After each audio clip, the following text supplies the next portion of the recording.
The return of Isaiah Hawthorne was like a sharp slash that tore through the calm surface of Fairmont Crest, causing all the layers of silence to suddenly burst, exposing the rot hidden beneath the shiny surface of this luxury community. No one was prepared for the collision between memory and the present, and even less for the whirlwind of emotions that a man thought to have disappeared forever could stir up.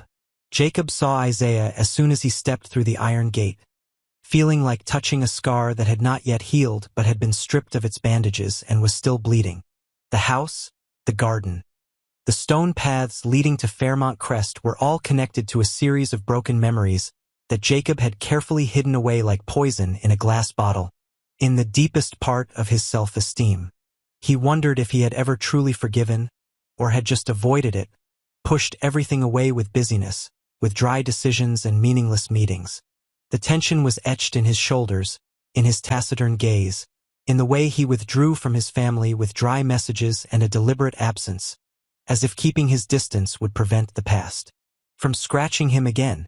But distance was never a wall, especially when faced with someone of the same blood, the same shadow, the same shame that no one wanted to name. Eva did not expect to be drawn into such a quiet force field. Isaiah's composure was not the empty coldness she saw in men who tried to act strong after a breakup. It was a kind of silence that knew how to listen, a kind of calm that smelled of rainy nights and half-closed books, of sighs learned to hide, of an old wound that knew how to sew itself. She met him a few times, by chance but as if by arrangement, in the hallway of Fairmont Crest, on the porch on the thin afternoons, in the garden where people planted rose bushes with obsessive care. With each passing glance, the pain of Tomas seemed to recede. A little, not because of forgetting but because of the feeling of seeing another human being trying to walk through the rubble without stepping on the shards of glass. She wondered if she was looking for a replacement, a temporary shade to take shelter in, or if there was something in Isaiah's dark eyes that made her defenses fall apart. These days, Eva feared her own silence the most, because in silence, the heart spoke a language without reason, and reason was bound by the rules of Fairmont Crest, where every mistake was magnified into scandal, and every desire was taxed with judgmental glances. Isaiah's presence pulled Jacob out of his fragile comfort zone. He knew he had to do something, but the more he tried to remain calm, the more his eyes revealed a barely concealed hostility, a blunt declaration that the other did not belong here. Eva's warning was blunted by her own unnamed fear. He said Isaiah wasn't what she thought, then stopped at the edge of the truth, like someone standing on the edge of a cliff who sees a landslide but doesn't dare jump over because he knows the other side is a land of no return. Between them was a dark secret that tripped up Jacob's every sentence, making him unable to answer the simplest question. If he was so sure Isaiah was dangerous, why couldn't he utter a clear proof? That ambiguity was fertile ground for doubt to sprout in Eva, and Isaiah, though he said nothing, could feel the storm brewing in the old clouds. He knew the past was like weeds. The more you step on them, the deeper their roots grew, and the new image he was building could be burned by a single well-timed accusation. Jacob had been preparing for this day for a long time, hoarding evidence like someone storing water for a drought. But when it came time to give it, his hand still trembled for a moment, like someone writing his own will. The envelope given to Eva was the crystallization of years of doubt, of sleepless nights, searching for clues scattered from a family tragedy that both brothers had a hand in. Inside were private investigative files secretly hired by Jacob, copies of old hospital records, a forensic report of an accident scene thought to have been buried, blurry photos of a car speeding through a rainy night many years ago, the trembling signature of a retired nurse who had agreed to record her last memory in exchange for belated peace. Everything combined into a dangerous story. In that moment of crisis, Isaiah was there, a half-step decision between helping and abandoning, between courage and running away, between calling an ambulance and fear of being discovered. The matching time numbers, the red lines under the notes of the night doctor suggested a cruel hypothesis. With just one more timely call, with just one more minute of hesitation, the mother could have lived. Eva read that, her breathing slowing, feeling as if the ground had slipped away. Her view of everything Isaiah had said was turned upside down, not by a confession, but by the appearance of a gap where an important truth had been cut out. That gap was more dangerous than a lie, because it allowed the imagination to conjure up the worst possible scenarios. Isaiah felt the change from afar, like someone standing in a closed room and still hearing the waves start to hit the shore. He knew something had reached Eva, knew Jacob had finally chosen the path of collision instead of avoidance. In Isaiah's heart, serenity gave way to a kind of old obsession, where he kept replaying that rainy night with dozens of different scenarios. If he had turned around a minute earlier, if he had ignored the fear of revealing another secret, if he had not believed that maybe everything would have been fine without him. What terrified him was not only the possibility of Eva turning her back, but also having to face himself with the darkness that had seeped into him since before the accident. He understood that there were mistakes that could not be redeemed by apologies. There were gaps in time that, once passed, would tell the story in the most disadvantageous way. For the person standing there, the struggle within Eva at this moment was not as simple as choosing to believe one and deny the other. She saw two opposite portraits, bound by the same hurt. Jacob harbored anger like an old glass vase, cracked at the slightest touch. He protected his family by building walls, but the higher the walls, the deeper the darkness. Isaiah was like a room, without the lights on, neat, clean, everything in its place, but under the carpet was dust, under the bed were sealed boxes.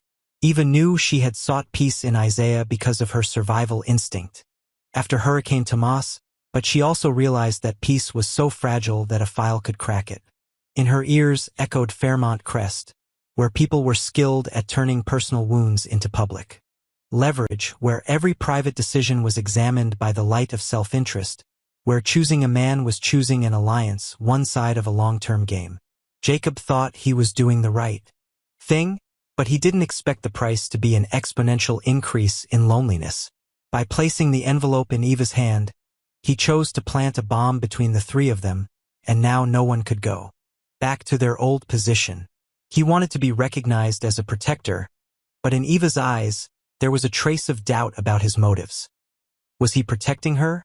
Or was he taking revenge on Isaiah? Or was he trying to be right in a trial in his head that had dragged on for too many years?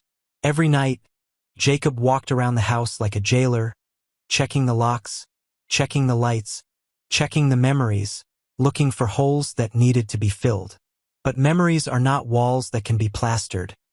They are like a tidal wave, without warning, without permission. Just a look, a scent, a car revving in the rain to flood the floor. Eva put the envelope in the drawer, like a magnetized stone in the palm of her hand, feeling all her compasses being pulled away. She thought of Tomas like an old wound, of the days she had to learn to walk on land no one else could walk on, of how she had used Isaiah's eyes as a mirror to reflect the worn-out kindness in herself. Now that mirror was covered in fog. Eva silently reviewed each encounter, each story Isaiah told about the city he passed through, about the days he tried to start over where no one knew him, about his desire to be normal in an abnormal place. Doubts rose like oil on water, spreading slowly but surely. She had to choose a direction, knowing that any direction would be painful. Isaiah stepped into the night with a heavy decision. He stood at the crossroads of truth, where one path was to confess, to open the door to the rainy night, to let others name his fear and cowardice. The other was to remain silent, to protect the image he had just built, to bet that time would wear away the edges of the accusation. Both paths had a price of loss. He knew that if he confessed, he might lose Eva, but if he remained silent, he would lose the little respect he had for himself, and that would spread like mold, clinging to every relationship after that. There were nights when Isaiah thought he heard his mother's voice. No blame, no forgiveness, just the tired breathing of a woman who had lived a life watching two sons grow up in a house filled with silences more dangerous than any argument. The truth at that time was not just a story of an incident, but a testimony of what fear did to a person. Fairmont Crest continued to spin like a music box, its cheerful tones masking the scraping of metal. The parties still burned brightly, the glasses still clinked, but at the edge of every smile was a small crack. People began to whisper about Isaiah's return, about the way Eva smiled slightly as she passed him, about Jacob's taut face. Rumors didn't need to be true to be destructive. They just needed to be repeated often enough to become convenient truth. In that context, the secret between the two brothers became a dark shadow hanging from the living room ceiling, visible but invisible, waiting for a sudden gust of wind to blow it down. With all the underground circuits activated, Eva's choice could not be postponed forever. She understood that trusting Isaiah meant accepting some real risk, accepting his imperfect past as part of who he was today, and that this could lead to the community's judgment if someone decided to light a fire. And trusting Jacob meant placing faith in a defense system built on fear, accepting that his anger was a twisted love, that he was trying to save her from a vision he could not paint with words. Eva saw parts of herself in both men, the part that wanted peace and the part that wanted control. She wished there was a third option, but thirds at Fairmont Crest were always swallowed by the dilemma that was designed for every tragedy. On the last night before she made her final sacrifice, Eva stood before the water in her garden, reflecting a starless sky. She thought of her brother's mother, of the way the women of this community had become anchors to the ships of ambition, of the possibility that the woman had died not because of a moment of hesitation, but because of an entire ecosystem of silence, where everyone feared judgment more than the loss of something irreplaceable. Eva found herself standing on that line, between the fragile image of a peaceful future with Isaiah and the stern promise of safety from Jacob. She knew that any decision would leave a mark on her heart, and the punishment would not come from others but from her own conscience that would never stop questioning.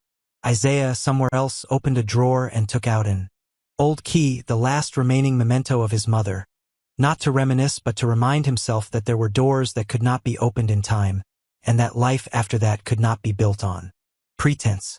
He picked up the phone, paused, put it down, then picked it up again, like someone learning to breathe underwater. He thought of Jacob, of those ever-vigilant eyes, of that hatred that could not be named because to name it would mean accepting a part of himself. Isaiah understood that if he wanted to move on, he had to let go of his guilt, let it dry in the sun, accept his skin being burned, accept his ugliness. Otherwise, any feelings that blossomed with Eva would be like a flower in a greenhouse, beautiful but rootless, and would fall with just a real wind. Jacob walked through the darkened rooms of the house like someone inspecting the scene after an earthquake. He also had his own box hidden in the closet, not of evidence against Isaiah, but of letters never sent, written to his mother, to himself, to his younger brother when they used to ride their bikes on the red dirt road in front of their house. In those letters was a confession he never made, that his anger was sometimes just a way for him to escape the feeling of helplessness when faced with the truth. There were people who would leave no matter what he did. Handing the envelope to Eva, he thought he was in control, but the truth was that from that moment, everything fell into an orbit that no one could control, not even the person holding the evidence. When dawn touched the roof tiles of Fairmont Crest, everything seemed normal, but in the hearts of those involved, nothing was intact. Eva had made an appointment to hear another story that she knew would hurt her more, but perhaps necessary to not live by guesswork. Isaiah prepared himself for the choice between confession and silence, knowing that either would cut a part of the future. Jacob stood before the mirror, practicing to suppress his gaze, trying to teach himself a face that wouldn't betray the emotions inside. And the secret between Isaiah and Jacob still hung there like an unfallen sword, but everyone knew the thread was worn. Whether the final truth was that Isaiah had caused their mother's death because of a moment's hesitation or because of a series of mistakes. By many, what was certain was that in this place, the truth exposed not only guilt but also the empty parts of each person, where love and fear were suffocatingly intertwined. The question of who Eva would trust was no longer a simple question of good and evil, but a question of what kind of person she wanted to be after this night was over. Someone who dared to embrace the wound and let it heal, in a rough and honest way, or someone who built another wall, shiny, tall, and lonely, At Fairmont Crest, all roads led to a price, and when the sun rose, it was not the light but the long shadows that showed how naked one was.